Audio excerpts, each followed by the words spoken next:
迎收看《宝洁点评》。我们之前曾经谈过，就是明明川普对中国现在进行极限施压，我先把你旁边周边的朋友全部一个一个都端掉。我不但一个一个的端掉，我还对你的科技进行卡脖子的行为。对于这样子，可是习近平还是希望跟川普见面。我们今天做了更深刻的研究，是因为现在中国内部的状况可能比你想象的更严峻许多。中国现在最骄傲的就是它的电动车，它的新能源车，而且它的比亚迪今年的营销增加，卖了更多的车子。但可怕的是，它今年竟然大赔钱。我们知道中国上海它是一个门面，是一个门窗。过去我们知道中国的房地产大跌，可是上海并没有跌。可是没有想到，进到今年之后，上海的中古屋的房子竟然也下跌了。更可怕的是，现在全世界的原物料上涨，现在中国的石化业，的石化业曾经把我们的台塑集团打得喘不过气来，可是现在中国的石化业做一顿赔一顿，做一顿赔一顿，而这样的压力代表它的内部有很大的内卷的压力，而对外更不用讲，中国的军力在美国之前看起来不堪一击，而这个内忧外患之下，他不得不跟川普见面。但有趣的是，在他跟川普见面之前，他为什么非要在今天早上特别宣布？他欢迎中国国民党党主席郑丽文到中国去访问。郑丽文访中跟川习会之间有怎样的关联？难道川习会的过程里面会有台湾的议题吗？而这个台湾的议题到底值得我们多么关注呢？好，我们今天请到5位来宾，对台湾首位的财经专家黄周松，你好。大家好。好，这是美岛电子报董事长吴子嘉，大家好。好，第3位是资深媒体人张宇轩，好，第4位是战略专家李登辉，大家好。好，第5位是股市分析师高子旭，大家好。徐总，我们之前就有一个困惑是，明明这几年来，我们跟你讲，川普对中国是极限施压，明明给你这么大的压力，可是习近平还是要非跟川普见面不可。我们当时有讲到说，那是因为中国内部的压力，他需要美国的市场。结果今天消息出来更清楚的是，我没有想到说，他比亚迪居然赔这么多钱。我没有想到说，他现在积极扩张的石化业居然做一顿赔一顿。我也没有想到说，过去我们知道它房地产跌，可是上海作为这样的一个门户大城市，一线大城市，它房地产本来是盘根不动的，现在连上海的中古屋都大跌6%以上。对，没错。实际上，为什么中国目前为止来说一定要跟美国谈呢？主要原因就是它的经济压力实在太大。这么大？对，为什么这样讲？我们给大家看几个非常重要的产业。第一个当然就是汽车。大家知道，事实上在去年的时候呢，这个中国的汽车呢第一次赢了日本，它的整个销售量呢成为世界第一的一个销售。你以为成为世界第一，那应该就非常好吗？没有，它实际上整个获利呢是出现一个下滑的局面。我们讲2家公司就好，一个是比亚迪。比亚迪来说，它去年是世界第5大的这个汽车厂，是世界第1大能源公司。它的销售量呢，事实上是年增的这个幅度相当大。可是问题是它的获利呢是年减了大概约莫20%。所以就是说，它是获利大幅的下降。所以也就是简单来说啦，我明明卖的比过去更多的车，对，我增加了18%，对。可是我没有想到，我居然赔了20%，对，获利反而是更加下滑。所以简单来说，就是做这个卖的越多车，你反而获利是下降的。好，那这是比亚迪。过去在讲说中国内卷，你还没有感觉，对，你看到比亚迪，你就完全感受到中国内卷的压力，对，竟然说我要赔钱卖车子，对。另外一个是我们在讲中国另外一个大车厂叫广汽，广汽也是一样，它去年呢，前一年2024年的时候，它是赚8.24亿，8.24亿人民币，它在去年的时候变成赔87亿。所以就是说，从赚8亿变成是赔87亿。你看，我们再讲的是说，中国在去年的出车量是领先全世界，是赢过日本，对，成为挤掉日本是25年世界第一，被他干掉了。干掉它反而车厂的获利是大幅的下滑。那我们举一家公司，丰田一家公司的这个获利来说的话，就约莫是整个中国所有汽车厂的大概是2/3左右。那中国的这个丰田的这个获利率呢，汽车获利率大概是10%，中国平均大概是4%。所以你就知道说为什么？因为他去年我跟他讲一个轮廓，就去年他卖了很多车，但是卖到哪里去？大家可以想象，可能卖到俄罗斯，对，卖到非洲，卖到南美洲，卖到这些地方去。那你说你价格有可能会上扬吗？不能上扬，你反而是在下跌。所以为什么越卖赔越多？就是或者说越卖了说获利越不好。所以汽车产业变成是个往下坠。那甚至这个王传福，比亚迪王传福来说，现在进入这个所谓残酷的淘汰赛。那还在淘汰？为什么一定要淘汰？我跟他讲。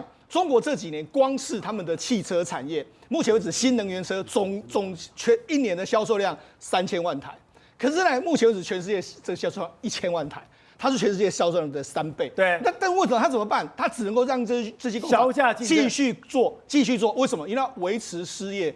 维持低档嘛。以前凯因斯有一个理论，就是说他一定要创造就业。对，创造就业他的理由是什么？他做法什么？你去挖一个洞，对，你就创造一个工作机会。你再找一个人把那个洞给埋了，你就创造2个工作机会。对，现在中国就是这样子。你明明你坐车会赔钱，你卖车会赔钱，但没有关系。但你卖车赔钱，赚那个什么，坐车赔钱，卖车赔钱。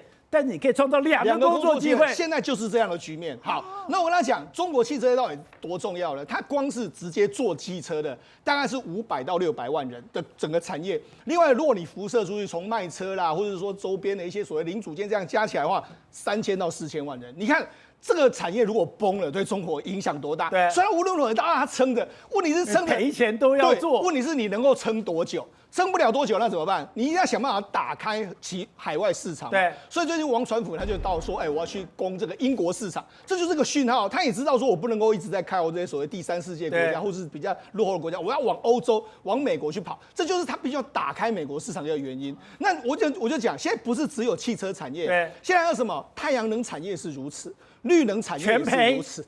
大部分都是非常惨的一个状况。它这么多，它怎么办？它现在卖到一个比较好的地方，当然就要打开美国市场嘛。而且另外一个让我觉得非常惊讶的数字就是中国的房地产。是我们知道中国房地产这几年当然跌，是，可是中国跌是2、3线城市跌。其实你看到上海的房子其实是稳定的哦，上海的房子是漂亮的哦，北京房子也其实稳定的哦。可是今天我看到一个数字把我吓死了，就是虽然上海的新城屋并没有跌，对，可是它的中古屋居然大跌。那你的中古屋如果大跌，你就代表什么？代表中产阶级，我看的内斗，我买了一个房子，我以后我要换屋的时候，我是要赔钱卖的。对，没错，像中国的房地产非常糟糕。我们就讲嘛，因为它就业机会不好。就业机会不好，你看那些厂商，大家都是这个一 camp 的内国，你有工作就好了，然后分红也变少，所以每一个人的薪水其实是慢慢越来越缩减，特别是在1线城市。如果我们看这个2月跟3月的数字来说的话，大概他们的新成屋来说价格都是下滑，只有上海是唯一涨。上海涨原因是因为它放宽了，你可以来这边买新屋的这个门槛，也就是以前只有上海设计的人你可以买新屋，现在你不用在上海设计，你也可以买新屋了。对，但是中古屋是全线下跌。我们以中古屋，北京大概跌了8.4%，较去年，然后上海是跌了6.2%，广州是跌了8.5%，深圳跌了7.1%，一线城市是跌了7.6%，北上广深全跌。这什么意思呢？这就是中国所有民众他的财富是缩水了，1年缩水了7.6%左右的一个状况。好，那除了这个之外来说的话，上海大家都说上海有一个非常好的这个房地产叫瑞安房地产。那瑞安房地产它其实是因为什么？因为它都是像什么上海新天地，很多都是它开发出来，所以它是非常好的一个所谓上海的商用不动产。连它的创办人都说，不好意思，我现在我的融资困难。所以你可以这样，我就讲，你看汽车产业，我们只要看一个国家经济，你只要看2个产业，一个叫汽车产业，一个叫房地产。如果这个国家的2个产业全部在下滑的时候，你跟我说它经济发展会多好，我都不相信。而且我们看到了这段时间，我们不是讲吗？你拿了伊朗的这个便宜的油，你今天拿到俄罗斯便宜的油，所以呢，你在石化产业上，其实刚刚讲，透过茶壶工厂对我们的石化业造成极大的压力。是，结果现在新的数字出来了，它的石化业，它居然告诉我们说，他做一顿，对，赔一顿，对，没错。我们跟他讲了，事实上中国过去一段时间的确是用这个伊朗的便宜的油、委内瑞拉便宜的油，让他们吃了非常多的这个便宜，让打了我们台塑集团这个哇哇叫。可你看今天台塑集团很多股票都大涨，甚至还有涨停，为什么？因为很简单嘛，因为中国拿不到这些油了。现在美国就说，你可以去买俄罗斯石油，你买委内瑞拉石油，买伊朗的石油，你各国跟他抢，所以现在他们抢不到。那我跟他讲，事实上今年中国的压力会非常非常的大。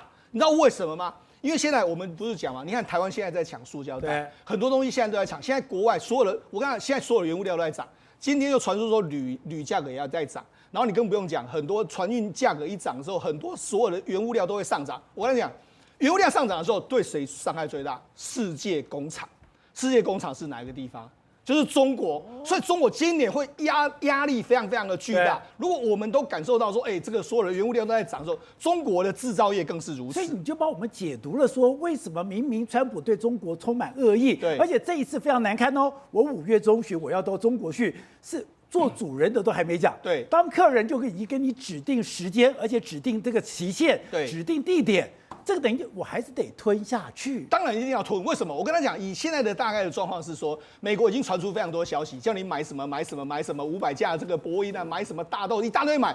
我看起来的话，习近平是一定要买单，但是他买单的过程中间，他也希望我能够获得一些东西嘛。那我要获得什么？我觉得有可能是希望说至少军售的问题啦，或者说台湾的问题，你要表态，你可以表态，不然的话我没有获得什么东西。所以我觉得其实呢，这是这个跟郑丽文见面，或者说叫国民党去，我觉得某些程度来说是为了川习会他能够多增加一些筹码，做了一个前置作业。所以吴董，你说今天早上中国共产党突然宣布说欢迎郑丽文到中国访问，这是刻意安排的，因为也不得不然，因为我必须要在跟这个所谓的川普见面之前，我要创造筹码，所以他今天有2个部分，第一个就是我的规格是非常高的，然后呢，我的等于说对郑丽文来讲，我是非常的欢迎的。你说这个东西是耐人寻味的，而且这个对于台湾来讲是非常重要的。对，首先第一个，中国国民党已经确定变成了中国共产党的台湾的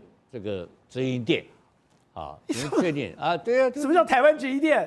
就是中国共产党台湾直营店叫做中国国民党确定了嘛就是你看他郑丽文欣喜若狂，高兴成这个样子，哇，叫你去你就去，而且很高高兴兴的去，叫去就去，那个无所谓啦，那个但是他高兴的这种过头了嘛。等一下我们可以看一下我们的这个民调就知道，对他们是非常不利的一个情况。的数字可以公布。那第二点来讲的话，那郑丽文去的主要的目的，他不知道，他去的目的是他代表了台湾，或者是说他们在川习会中，台湾被郑丽文扮演成川习会的餐桌上的 menu。为什么菜单？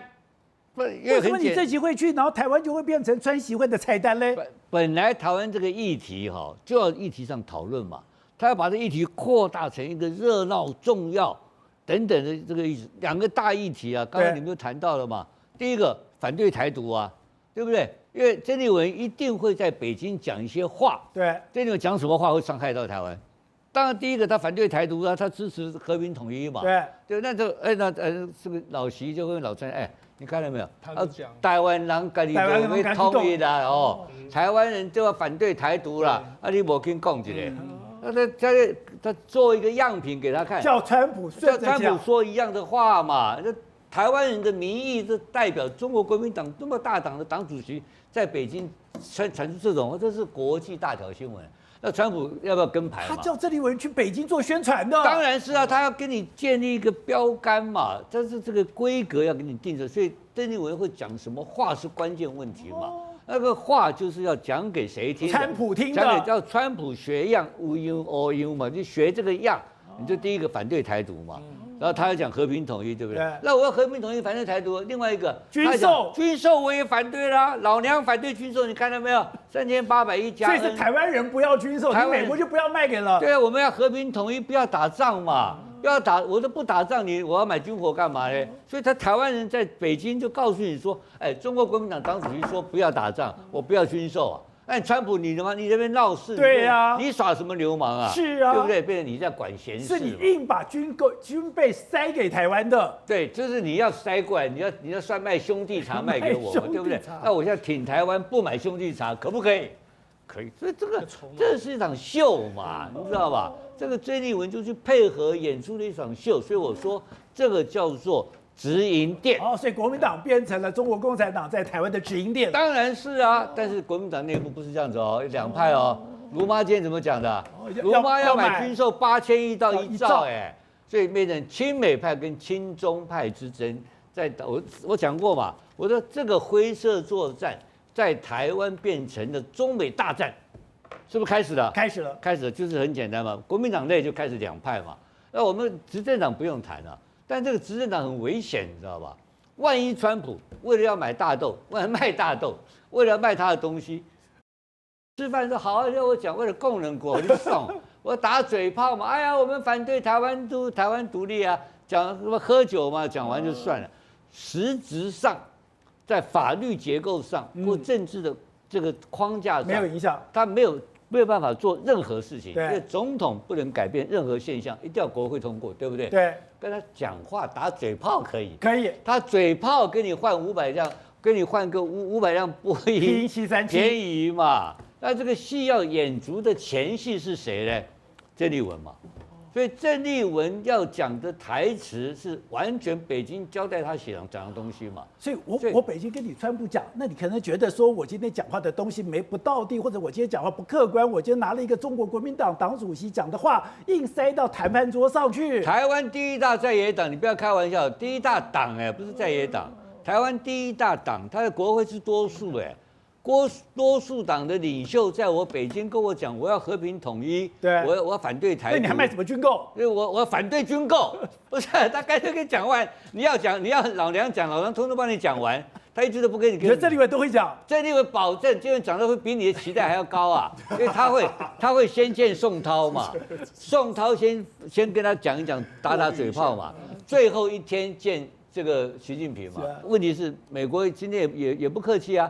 参议员跑台湾来了，也派一堆人在台，所以这就是中美的在台湾的灰色大作战。那谁会是最后的胜利者？不知道。但是这个情况对民进党不利。好，大家体会。刚才讲的是，现在你可以看到政协会有一个非常重大的，就是我要去挡军购。郑丽文其实上来以后，他有一个重大的目的，就来挡军购。那现在我们看到了卢秀燕出来，就是我要挺军购，就代表中国跟美国两大势力的代言人在台湾已经直接交手了，已经打翻天了。而为什么这么在乎军购？我听讲我才懂说，原来我们现在进到的军购不是只是说我台湾增加我的国防安全，我买的海马斯火箭弹、西范 ISR， 我今天的无人机刚刚讲到都可以电子联通的，都可以跟这个所谓的星链做联通哦。那个恐怖在哪里？当我这个军购真的是8000到1兆，或者按照民进党的1兆2000亿之后，它的重点是我就可以跟美军完全连接。它代表什么？是在第一岛链未来的作战计划，那变成单一战场。单一战场的意思就是，当我的军购完成了以后，美军是可以直接指挥吗？对，你可以看到我们的军购的内容是什么东西，比如说海马斯多管火箭，还有最近已经交给我们就 MQ9的这个无人机，还有未来什么东西 F16V 陆陆续续都会到台湾来。你可以看到一个重点，这所有的军购当中的内容已经不是单独所谓的 defense， 就是防卫功能，它是属于一种有攻击性的一个概念。对，那这种有攻击性，它要靠什么？要靠所谓的卫星链，要靠所谓的直管系统。对，那这些直管系统是谁在指挥的？美国在指挥，就是美国。因为我们要讲，你现在在委内瑞拉，你现在在伊朗，我们都看到所有有个叫绞杀链，绞杀链就是我要锁定，我要先看到锁定猎杀。看到锁定猎杀都谁在做？都是太空军在做。那我们今天买的 F16V， 我们今天的这个海马斯火箭弹，我们今天的未来的无人机西范 ISR 的这个所有的系统，都是跟这个绞杀链是有关的。是，而且从北到南，日本、台湾、菲律宾，整个全部搅和在一起。什么叫搅和在一起？因为这个本来背后来讲，都是由美国来进行指挥，也就是说从哪边打，要从哪边打多少数量，对，要怎么打，这边。这个什么用什么样的武器，这完全都是由美国来控制。所以今天来讲的话，习近平怎么可能忍受住你台湾整个进入到美国的这个所谓的指挥体系当中？如果进到美国指挥体系的话，永远不复返了。什么叫永远不复返？你今天要统一台湾的希望完全是灭亡了。那对他来讲，现在五中全会，今年五中全会，明年21大的时候，他怎么去交代？他可以再继续连任下去呢？因为习近平一上任，刚刚讲的，他2025中国制造。东升西降，我大国崛起。我今天代表的是一个中国这个所谓的100年耻辱、苦大仇深的时代过去了。可你搞到最后什么？搞到你内部经济一团乱，你搞到外部，你这边在军事力量上完全不可以跟中国抗衡，那我怎么有下台阶？是啊，也就刚刚世聪提到，中国内部的经济已经那么差了，汽车产业、房地产业都那么差的情况之下，他唯一可以去对内交代的，只有我要解放台湾，我要收复台湾。那他之所以能够第3任、第4任无限制的连任下去的理由，告诉内部的，也就是因为我要中华伟大复兴。中华伟大复兴的一个节点，最重要的，台湾、香港、澳门都回归了。现在对他来讲的话，只有一个叫做台湾回归。而当你台湾进入到美国的体系当中的时候，永远不复返的时候，这对他来讲情何以堪？所以他必须要赶快把郑丽文找去干嘛？他除了做这种所谓的对川普的宣传战之之外，他也要对内交代啊。我对台湾有影响力。对，我就是说我叫谁来谁就来，然后他呢可以答应我条件，所以对他来讲，我找郑丽文有对内跟对外2种作用。对外就刚刚讲吴董讲的，今天叫郑丽文来讲一些话，然后讲一些话了以后，我就拿到谈判桌上面，我去塞这个所谓的这个川普的嘴巴。对内来讲就是，我还是有影响力的哦。是中国国民党这个党主席是我呼之即来，挥之即去的。是，而且习近平难道不知道这个所谓的政协会对国民党的杀伤力有多大吗？对国民党在年底的9合1选举不会造成影响吗？他都知道。但是他为什么故意还要做这件事情？因为他不管那个台湾的选举，他只要管到一件事情，我能够把台湾这个几代，然后国民党抓起来，然后牢牢的抓住。反正你国民党在内部来讲有一定1半以上的影响力。我在台湾我要有一个直营店，那现在如果国民党愿意当这个直营店就太好了。是啊，所以你看到这中间又关系到什么东西？柯文哲已经没有用了，因为民众党本来是中国共产党转移目标要经营的对象，现在又回过头来去讲转移这个国民党，而重要的是什么？国民党内部现在已经兴起所谓的亲美派跟亲中派的一个代理的战争，而这个会使得国民党接下来会产生一个决裂的状况。好，轩刚才讲，你现在很明显感觉到说，中美2个大势力现在在台湾对决，而台湾对决主战场在哪里？你说在立法院的国民党党团，宝来没有错哦。现在很多人以为说，哇，中美大战呢聚焦在台湾哦，但事实上只有一个政党，那个政党就是国民党。这个状况你知道很像什么吗？像在开夜市，找那个黄金店面哦，那个店面月租4、5万，对不对？本来呢，国民党已经要把那个红色招牌盖上去，就突然间里面哦有店员。我们讲造反，赶快趁机把你办的7成是我们讲美国的这种新条旗在上面，这就是现在国民党状况。首先第一个，你一直在讲说郑丽文，但问题是不要忘记，在国民党这家店，宝杰哥旁边还有一家什么店？民进党开的另外一家店啊。那美国来讲，51票，我是不是铁铮铮的，他就是会过就会过？所以我需不需要整个国民党？今年你整家店挂我美国的扛棒？不用，我要干嘛？我旁边一小角就好了。你这边柜台你爱卖珍珠奶茶，你就卖珍珠奶茶。我在旁边偷偷卖我美国的鸡排可以吧？只要我这边有7票、有8票、有10票、20票跑票，或者是在表达意识形态，说国民党是一个分裂的政党。他敢跑票吗？国民党今天不就有人站出来了吗？那个人叫谁？叫卢秀燕。来，宝大哥，我跟我讲哦，你一定想说，卢秀燕她有什么大不了？她又不是党主席了，她又没有办法。对啊，卸任台中市长了。不对哦。《纽约时报》你知道他怎么形容卢秀燕的吗？他说，国民党内部唯一到目前为止最有资格挑战总统的候选人来我美国访问，这是美国的定性定调。他除此之外，他有没有讲到民众党？有，他说另外一个政党，他的名字都没提。他有没有讲到郑丽文？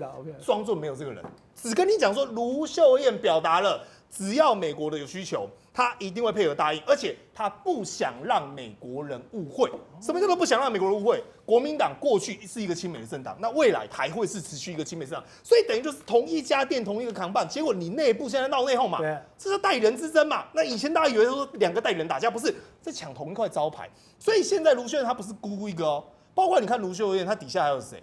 各地的县市首长。到目前为止，对于整个郑丽文的说法都是隐而不发。那你想谁？比如说蒋万安，蒋万安你知道跟卢秀燕是什么吗？姐弟互称。卢秀燕走到哪里，蒋万安绝对跟他后面。那另外一个讲张善政，张善政背后的老板是谁？朱立伦。朱立伦一手把他提拔大的，朱立伦叫他做什么？往东的往东，往西往西。